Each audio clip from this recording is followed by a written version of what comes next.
안녕하세요. 자, 이번 시간에는 서울시 간호관리 문제풀이를 시작해 보고자 합니다. 여러분 시험 보고 나니까 어떠셨어요? 서울시는 예상보다 조금 쉽다라는 느낌이 많이 드셨을 겁니다. 그 난이도도 작년 거랑 거의 비교해서 크게 차이는 없었습니다. 그래서 공부를 꾸준히 하셨던 선생님들은 쉽게 높은 점수를 받으셨을 거란 생각을 해봅니다. 자, 그러면 문제풀이 들어가겠습니다. 1번. 보기에서 설명하는 간호 전달 체계. 자, 서비스 질과 비용 효과적인 결과를 증진시키며 개인의 요구를 충족시키고자 도입했다라고 되어 있는데, 자, 서비스의 질. 그러면 여기서 말하는 서비스의 질은 질적 간호 제공을 의미하는 거죠. 또 비용 효과적인 결과. 그럼 뭐예요? 의료 비용 절감. 그래서 높은 서비스를 제공하고 상대적으로 비의료 비용을 절감이라고 하는 차원에서 시작된 간호 전달 체계는 사례 관리를 이야기하고 있습니다. 자, 매니지드 케어 모델이 대표적이고 또 CP, 표준 진료 지침의 도구를 활용한다고 되어 있죠. 그래서 바로 여러분들이 첫 번째 문항과 세 번째 문장만 보셔도 사례관리법이다라는 것은 바로 아실 수 있었을 겁니다. 2번, 보기의 간호조직이 적용한 관리 이론에 대한 설명으로 옳은 것. 자, 보기 박스에서 가장 핵심 내용은 기능적 간호 분당 방법을 사용한 거고, 또 하나 단순화 분업화한 거죠. 그러면 여러분들 관리 이론에서 어떤 관리 이론을 이야기하고 있는 거죠? 그렇죠. 과학적 방법론을 이야기하고 있는 거죠. 그러면 닦아지 문항에서 과학적 방법론을 찾으시면 되는 거죠. 그러면 뭐예요? 1번이죠. 자, 직관적 간호활동에 소요되는 시간을 측정한 거죠. 그래서 과학적 관리론에서 시간 동작 분석 연구를 초시계를 통해서 시작한 게 과학적 방법론이죠. 그렇기 때문에 닦아지 1번은 과학적 방법론에 대한 내용이고요. 2번. 관리의 기능을 기획, 조직, 지휘, 조정, 통제. 자, 인사가 빠진 거죠. 그러면 이렇게 이야기한 사람이 누굴까요? 페이올이라는 학자죠. 그래서 페이올 학자가 행정관리론을 펼치면서 기획, 조직, 지휘, 조정, 통제로 설명을 했습니다. 자, 3번과 4번을 보시면 인간관계에 초점을 맞추고 또 지나치게 인간적 요소를 강조해서 조직 없는 인간이라는 비판을 받은 건 인간관계론의 특징을 이야기하고 있죠. 그럼 상대적으로 과학적 방법론은 뭐죠? 인간 없는 조직을만 강조한 게 과학적 방법론이었죠. 그래서 그거를 구별하시면 여러분도 자, 답은 1번인 거 찾으셨을 겁니다. 3번. 직장 내 훈련으로 가장 옳은 것. 그래서 여러분들이 기본 수업 시간에 직장 내 훈련, 그다음에 직장 외 훈련을 비교 차이점을 공부를 하셨을 건데요. 우리 직장 내 훈련에서 보시면 자, 대학원 강의를 원내에서 원격으로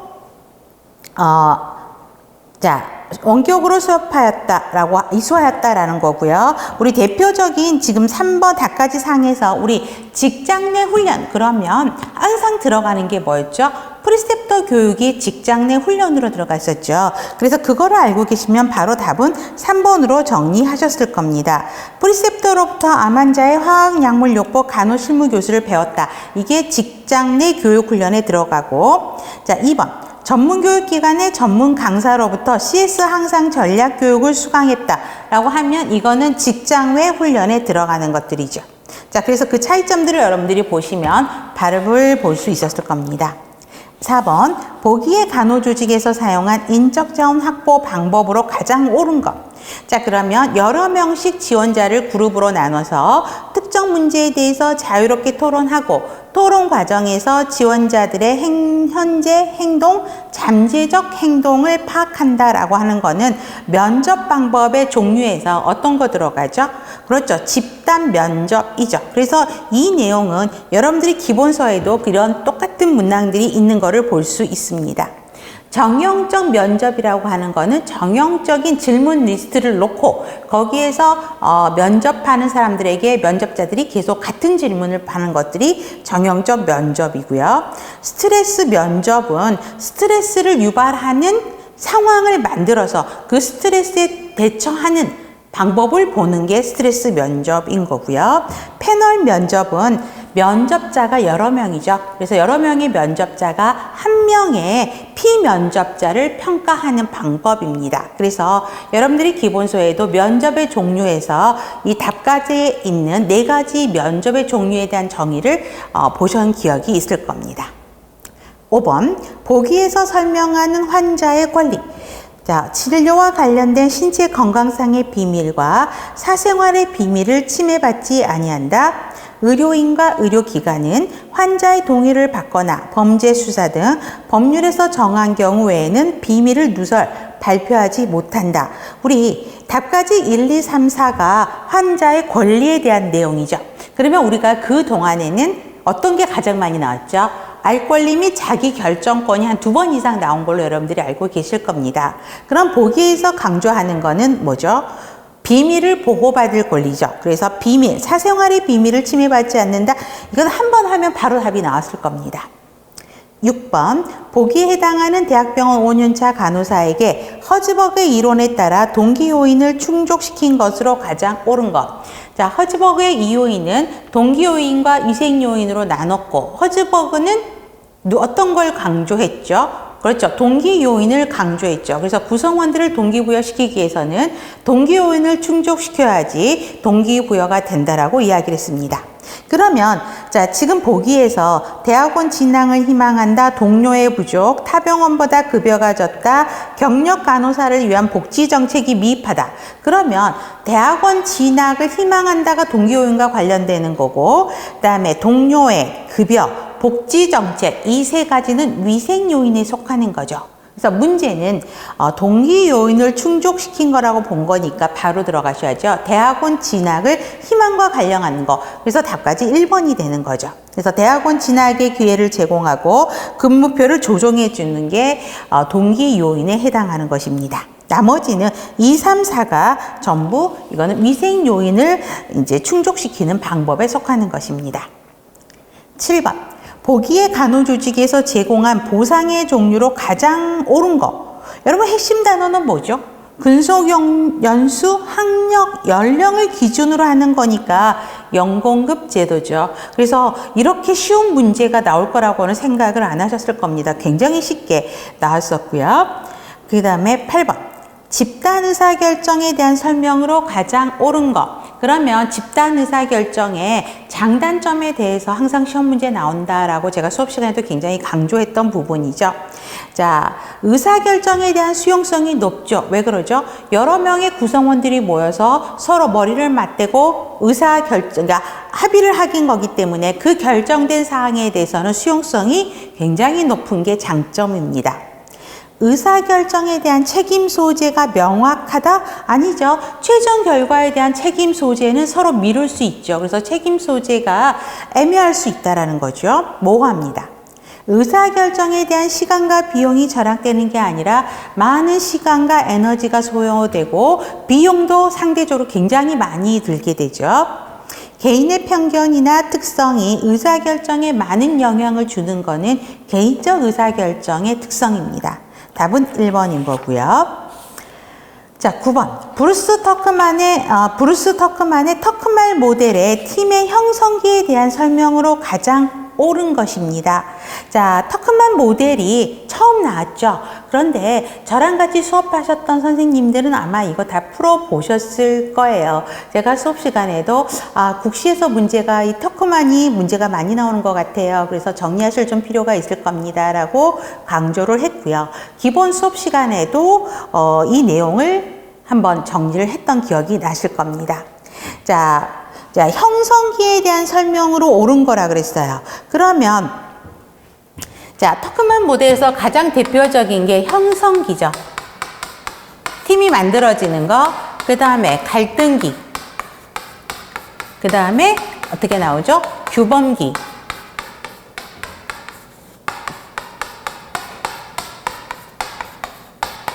자, 이 순서대로 나오죠. 그래서 우리가 기본 수업 시간에도 이거는 꼭 외워라 라고 했었고, 단원별 문제풀이에서도 이 순서 아마 풀었던 기억이 나실 겁니다. 실제 이번 같이 6월에 시험 본 지방 문제에서 이 순서를 물어보는 문제가 나왔어요. 그렇죠? 그래서 보시면 되고요.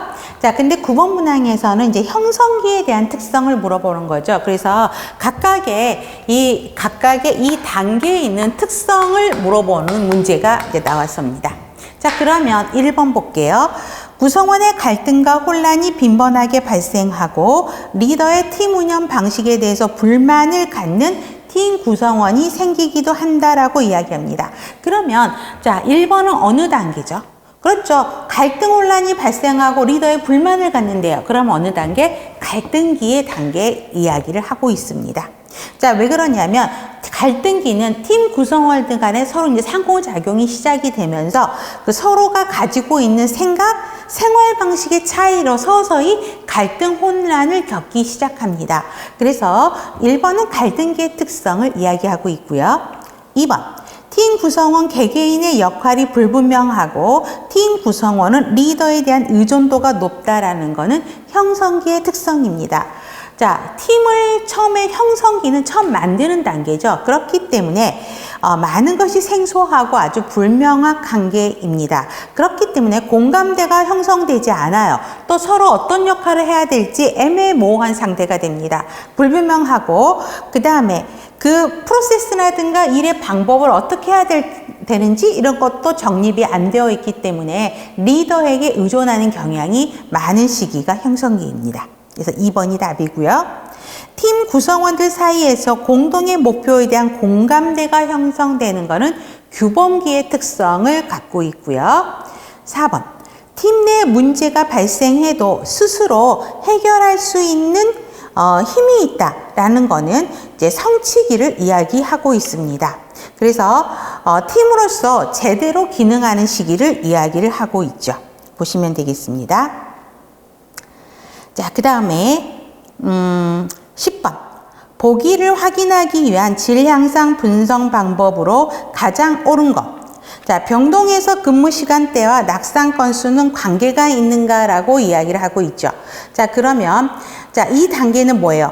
우리가 답은 3전도죠. 그래서 두 변수들 간의 상관관계를 확인하는 데 사용하는 게 산점도라고 이야기를 하고 있죠. 그래서 바로 2번으로 선택하시면 될 것 같고요.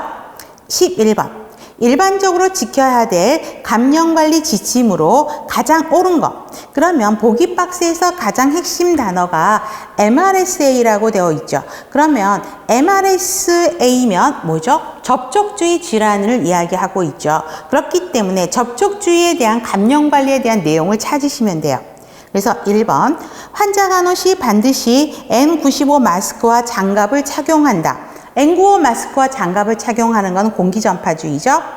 A 환자가 사용된 물품은 일반 의료 폐기물과 함께 배출한다? 아니죠. 일반 의료 폐기물이 아니라 격리 의료 폐기물을 버리셔야 되고요. 다인실 병동 중 MRS의 코트 격리가 가능한 병실로 안내한다? 자, 이게 맞죠. 독방이나 코트 격리가 반드시 필요한 건 아니에요. 접촉만 피하면 되는 거기 때문에 답은 3번입니다. 음압이 유지되는 1인실 격리가 필요하므로 타 병동으로 전동한다. 자, 음압이 유지된다라는 거는 우리 공기전파주의 질환을 이야기하고 있죠. 그래서 지금 11번은 접촉주의 질환에 해당하는 거니까 답은 3번입니다.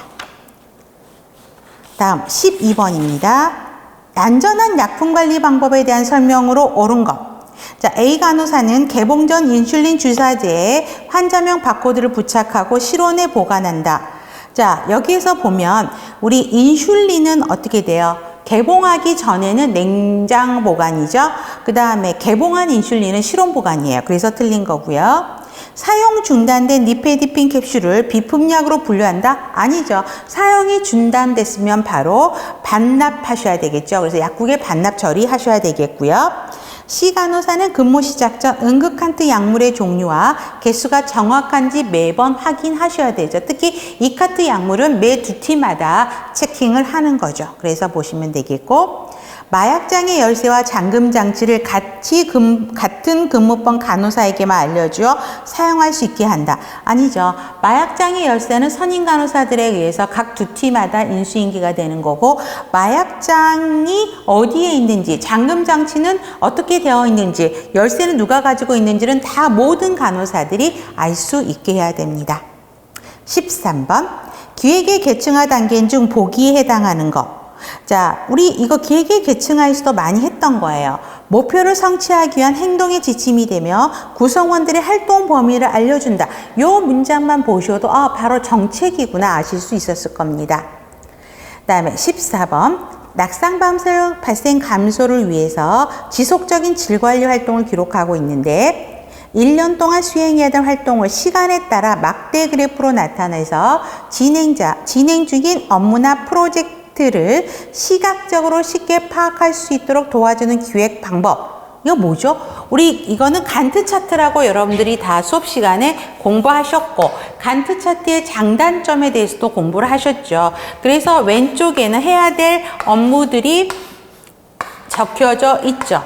그 다음에 여기에는 시간의 흐름에 따라서 여기에는 시간이 적혀 있고, 그래서 이 업무들이 언제까지 끝나는지 이렇게 막대 그래프로, 옆으로 누워있는 막대 그래프로 해서 기준선을 정해서 일이 어떻게 진행된지 보는 게 간트 차트입니다. 그래서 여러분들이 혹시 오늘 여러분들이 이제 시험을 보러 들어가셨을 때 학원에서 유인물 드렸던 거 기억나세요? 받으셨을 것 같은데 거기에서도 간트 차트의 장단점에 대해서도 문제를 한번 드린 게 있습니다. 그래서 참조하시라고 드렸는데 그냥 간트 차트의 정의가 나온 걸 볼 수 있죠.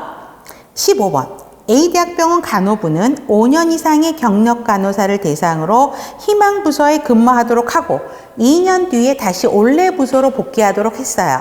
자, 그러면 이건 뭐죠? 직무 설계 방법 중에 어떤 직무 설계 방법을 이야기한 거예요? 그렇죠? 그렇죠. 순환을 이야기한 거죠. 그러면 직무 순환의 장점을 물어보면은 뭐죠? 다른 기능을 개발할 기회를 제공한다라는 것이죠. 그 다음에 간호 업무를 기능적으로 분담한다. 약간의 훈련과 기술로 과업을 수행할 수 있다는 것은 우리 직무 단순화의 대표적인 장점을 이야기한 것을 볼 수 있습니다. 16번 의료법 시행규칙에서 15조 진료기록부 등의 보존에서 제시하고 있는 의무기록 유형별 보존기간으로 옳지 않는 것. 자, 이 문제가 굉장히 오래간만에 출제된 것을 볼 수 있습니다. 자, 물론 수업 시간에는 우리가 5년이 가장 중요합니다. 5년은 꼭 기억을 하십시오라고 이야기했던 거 기억이 나실 겁니다. 자, 환자 명부는 5년 맞죠? 그런데 수술 기록은 5년이 아니죠. 수술 기록은 10년이고요. 간호 기록부 5년, 진료 기록부는 10년이죠. 11번. 라인 스텝 조직에 대한 설명으로 가장 옳은 것. 자, 라인 스텝 조직은 뭐예요? 이렇게 라인 조직이 있고요. 스텝이 여기에 있게 되죠. 자, 조직이 너무 커지면서 최종 의사결정자가, 최고관리자가 모든 걸 다 알 수 없어요. 그렇기 때문에 스텝이라고 하는 전문적인 역할을 하는 사람을 두어서 하는 게 스텝의 기구 역할이죠. 그래서 스텝들은 지지해주고 조언해주고 충고하는 역할을 하게 되죠. 그래서 항상 제가 수업 시간에 라인 조직과 라인 스텝 조직의 차이점을 비교하라. 이게 시험 문제라고 이야기를 드렸던 기억이 나실 겁니다. 자, 체감과 권한의 한계가 명확한 거는 라인 조직을 이야기하고 있죠. 그 다음, 조직 구조가 단순하여 신규 직원이 조직을 이해하기 쉬운 거, 라인 조직의 특성을 이야기하고 있고요. 자, 환경의 변화에 능동적으로 대처하기 어렵다라고 하는 건데, 자, 3번은 조금 이따 설명해 드리고, 4번, 종합적인 의사결정을 위해 전문적인 지식과 경험을 활용할 수 있다. 자, 전문적인 지식과 경험을 활용한다. 자, 그러면 전문적인 지식, 경험을 갖고 있는 사람이 누구예요? 이 스텝들이에요. 스텝들은 전문가이기 때문에 이 사람들을 활용할 수 있는 게 라인 스텝 조직을 이야기하죠. 라인 조직은 스텝이 존재하지 않으니까 지금 말한 전문적인 지식과 경험을 활용할 수 없다 그러는 게 라인 조직이고 있다라는 게 스텝 조직이죠. 그러면 자, 4번이 맞아요. 그런데 자, 3번. 환경의 변화에 능동적으로 대처하기 어렵다라고 이야기하는데 사실 이 말도 틀린 말은 아니에요. 왜 그러냐면 라인 조직이든 라인 스텝 조직이든 정태적인 조직이에요? 동태적인 조직이에요? 정태적인 조직이죠. 정태적인 조직은 환경 변화에 대처하기 어려운 것 맞아요. 그런데 라인하고 얘네 두 개를 비교했을 때는 스텝이라는 전문가 조직이 있기 때문에 이 사람이 의사결정을 잘못하더라도 이 사람들이 조언해주고 충고해주니까 고칠 수 있죠. 그래서 좋은 의사결정을 할 수 있도록 도와주는 거기 때문에 자, 라인 조직에 비해서는 환경의 변화에 조금 더 대처하기는 쉽다라는 특성을 갖고 있습니다. 그래서 자, 17번 가장 옳은 거니까 답은 4번입니다. 다음 18번 보기에 해당하는 환자 안전의 개념. 자, 이 보기에서는 뭐죠? 오류가 발생한 거예요? 안 한 거예요? 자, A 간호사가 KCL을 더블 도세이지로 주려고 한 거죠. 그런데 그거를 B 간호사가 발견을 해서 약을 주기 전에 스탑하고 다시 의사에게 오도를 다시 확인하고 정확한 용량으로 준 거죠. 그러니까 위의 사건이 날 뻔한 거죠. 그러면 그거에 대한 정의가 뭐죠? 근접 오류를 이야기하고 있죠. 그래서 답은 2번 바로 나오실 겁니다. 19번 질관리 접근 방법에서 결과적 접근 방법으로 옳은 것. 자, 간호 절차가 마련되어 있느냐? 우리 절차, 간호 절차 그러면 구조적인 거죠. 정책이나 규정이 규비되어 있느냐? 구조에 들어가고요. 환자에 대한 태도, 이건 뭐죠? 과정적 접근법을 이야기하고 있죠. 그러면 병원 감염률이 결과적 접근법에 들어갑니다. 이 역시도 질관리 접근 방법도 이번에 6월 지방시 문제에서도 또 그렇게 나온 거죠. 20번 피들러의 상황 적합 이론에서 리더십의 유효성을 결정하는 상황 조절 변수요. 그러면 우리가 항상 피들러에서도 이야기를 했죠. 피들러의 상황 조절 변수는 뭐였죠? 리더와 구성원이죠. 구성원 간의 관계가 어떤지, 그 다음에 과업 구조가 어떤지, 명백한지 명백하지 않은지, 그 다음에 직위 권한이 강한지 약한지, 이 세 가지가 피들러의 상황 조절 지금처럼 적합성 이론에서 대표적인 상황 변수로 볼 수 있습니다. 그러면 자, 2번 리더에게 부여된 공식적인 영향력 정도가 리더의 직위 권한을 이야기한 거고요. 구성원들이 리더를 신뢰하고 존경하는 정도, 그러면 리더와 성원 간의 관계를 물어보는 거고, 과업의 목표가 불명하고 달성 수단이 명백한 정도, 과업 구조를 물어보는 것이죠. 그러면 답까지 1번 부하의 능력과 의지 정도, 그럼 뭐 바로 떠오르는 거, 그렇죠. 구성원들의 성숙도를 이야기하는 거죠. 그러면 상황 변수에서 구성원의 성숙도가 들어가는 거는 허쉬와 브랜차드의 상황 대응 리더십의 상황 변수에 속하는 거기 때문에 1번도 굉장히 쉽게 고르실 수 있었을 겁니다. 그래서 여러분들 지금까지 서울시 문제 20번까지 문제를 풀어봤는데 그렇게 어렵다는 느낌은 없으셨을 거예요. 그래서 전반적으로 좋은 점수 결과를 저도 기대해 보겠습니다. 수고하셨습니다. 감사합니다.